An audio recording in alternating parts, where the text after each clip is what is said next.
Among those under consideration to be former President Trump's running mate, South Carolina Senator Tim Scott, who joins me now. Senator Scott, welcome back to Meet the Press. Good morning, Kristen. I hope you're doing well. Well, we appreciate your being here. I want to start with those protests that we have seen on college campuses all across the country. We know that some universities have called in the police for reinforcements. Do you think that's the right move? And for those who are protesting peacefully, do you respect their right to peaceful protest, Senator? Well, we certainly respect the right to peaceful protest. What we're seeing on college campuses, however, is too often not peaceful protests. There's a reason why there's been more than 2,000 arrests and detainments on college campuses. It's because people are being hit. They're vandalizing and they're breaking into buildings. What we have to understand is the anti-Semitism that we're seeing on college campuses today is akin to what we saw in the 1960s. What we should be saying as a nation, the American people, they're saying it loud and clear. They support eliminating anti-Semitism from college campuses. They're being very clear. There's no space for hate in America. What's not clear is why it took so long for President Biden to come to a microphone and condemn anti-Semitism. The reason, in part, is because his base refuses to let him do so. He's pandering to politics as opposed to standing up for fairness and standing against anti-Semitism. I would simply say this to every college president and university in America. Your federal funding is a privilege. It is not a right.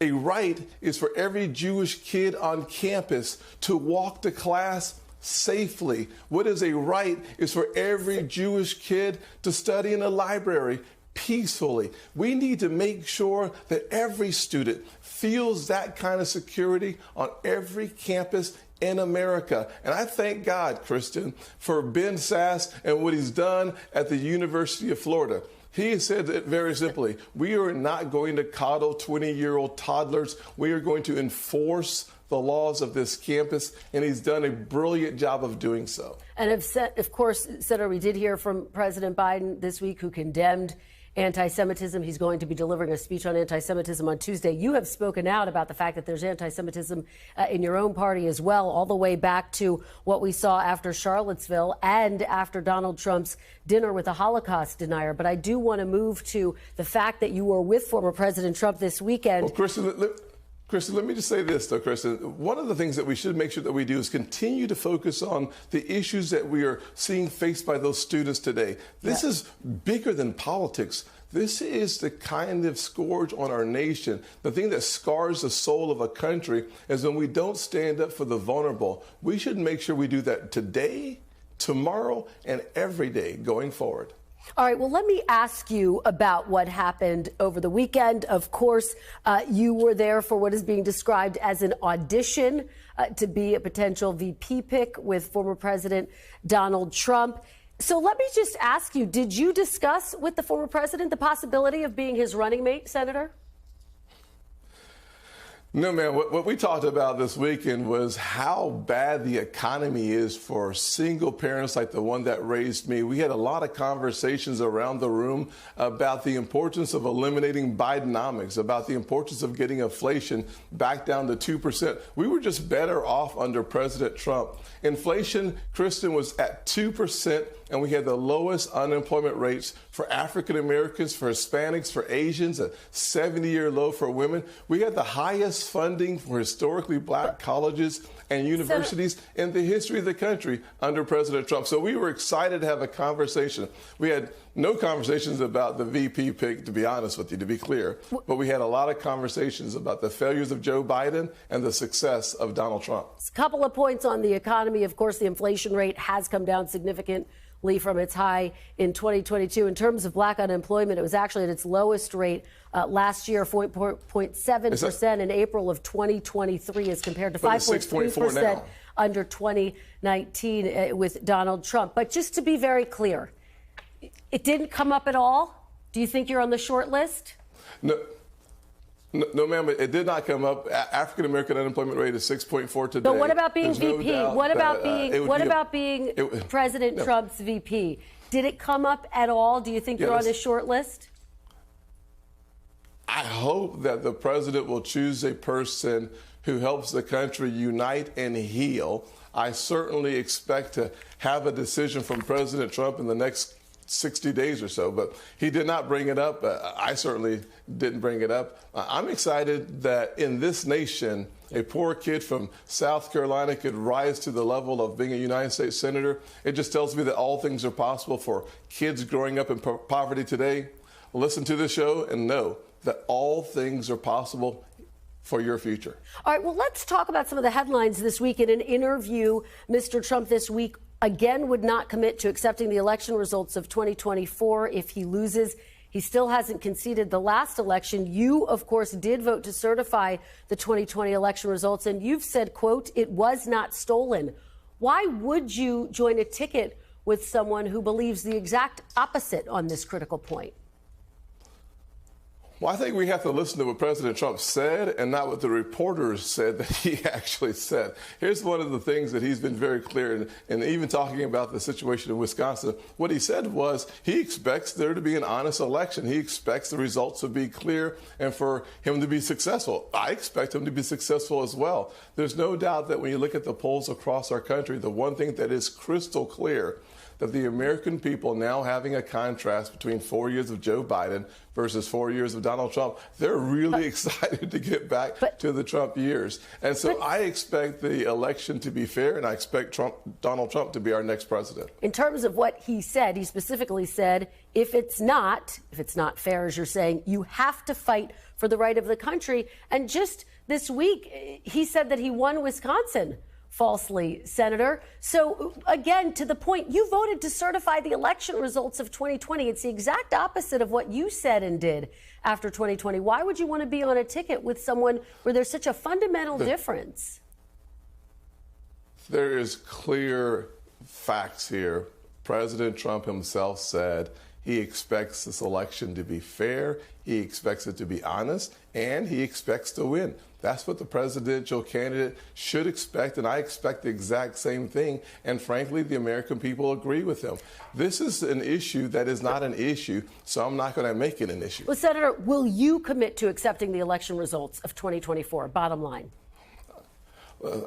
At the end of the day, the 47th president of the United States will be President Donald Trump, and I'm excited to get back to low inflation, low unemployment. Wait, Senator, yes or no? Yes or no? Will you accept the election results of 2024 no matter who wins?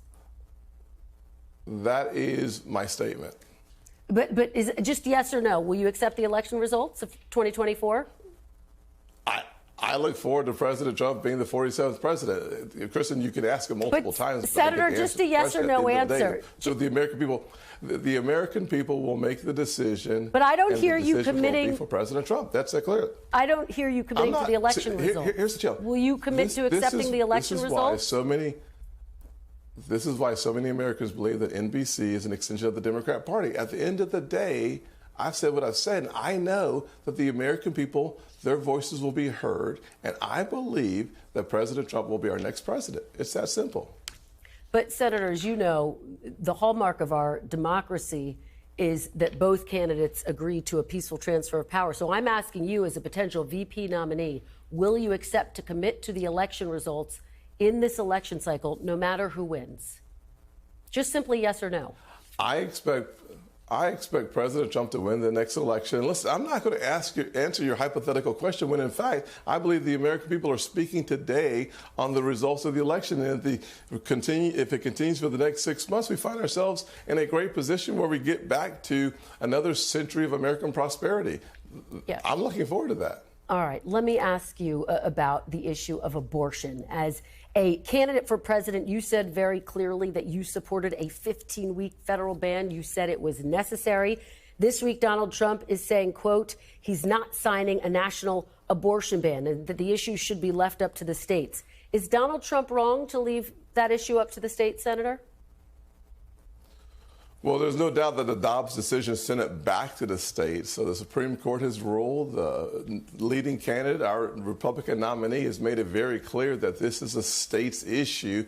That is the decision that will be made, and we will see how the states handle it. But there's no question that President Trump has been very clear that he wants the issue left to the states, with 3 exceptions for rape, incest, and the life of the mother. You have been very clear, though, as well as a candidate, and your message is the exact opposite. You said back in August, quote, "We must have a president of the United States who will advocate and fight for, at the minimum, a 15-week limit." Do you stand by that, or have you now changed your view? I have certainly not changed my position whatsoever. Here's what I'm telling you. The fact of the matter is that every single Democrat in the Senate and in the House have voted for abortion up until the day of birth. The former governor of Virginia has said he was a pediatrician, even infanticide. So stopping late-term abortions Democrats is don't something support that 90% of Americans Democrats actually don't support, believe. That's false, Senator. Democrats don't support they've already voted. Infanticide. They've already voted. Senator, no, they voted for it, Kristen. Senator, but as they you know, late-term abortions are exceedingly rare. Birth. As you know, they are exceedingly rare and almost always in the state of a medical health crisis. Kristen, you cannot deny the fact that the Democrats have voted, not talked about, but voted for abortions until the day of birth. That is a fact. You can look that up in the records of Congress. So I'm not talking about hypotheticals. You continue to bring me hypotheticals. The truth is, and I got to say, this is kind of interesting. The truth is simple. The Democrats are radical. 90% of Americans don't agree with them. Let's get back to following what the Dobbs decision created, which is an opportunity for the states to make their decisions. Just very quickly, though, it's important to point out abortions in later-term pregnancies are exceedingly rare. Have you changed your position, though? Do you still support a national abortion ban? I support having the next president of the United States be the most pro-life president we've had. Yes or no? National abortion ban? Senator, do you support a national abortion ban? Here's what we know. It will never get to the president's desk. President Donald Trump will continue to reinforce the Dobbs decision, which puts the decision back to the states. All right, Senator Tim Scott, I have a lot more questions. I'll have to bring you back on, and we'll have part 2 of this conversation. Thank you very much. Let's do it. Thank you for joining me. Yes, ma'am. Thanks for watching. Stay updated about breaking news and top stories on the NBC News app or follow us on social media.